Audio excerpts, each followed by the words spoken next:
ये कोई कल्पना नहीं, ये भक्ति के भाव की कथा है। दक्षिण भारत के ही एक छोटे से पर्वतीय क्षेत्र में मरुदन नाम का एक आदिवासी युवक रहता था।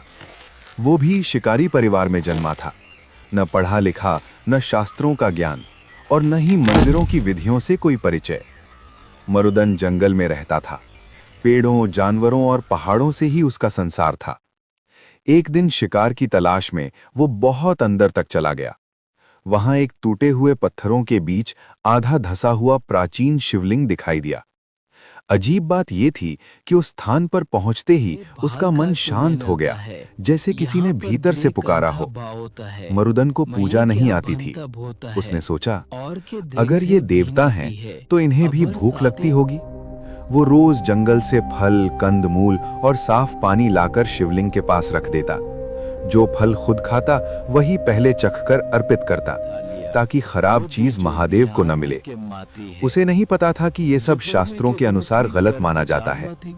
कुछ समय बाद वहां से गुजरने वाले पंडितों ने ये देखा। वे क्रोधित हो उठे। ये अपवित्र है, ये आदिवासी शिवलिंग को अपवित्र कर रहा है। उन्होंने मरुदन को रोका, डांटा, अपमानित किया। लेकिन मरुदन ने बस इतना कहा, मैं कुछ गलत नहीं कर रहा, मैं अपने भगवान को भूखा नहीं देख सकता।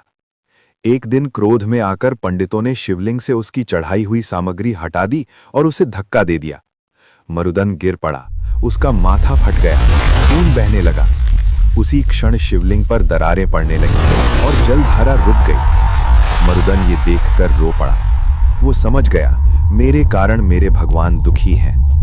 उसने अपने घाव से बहता रक्त अपने हाथों से पोंछा और कांपते हुए कहा, हे महादेव, अगर मेरी पीड़ा से आपकी पीड़ा कम हो तो ये जीवन भी आपको अर्पण है।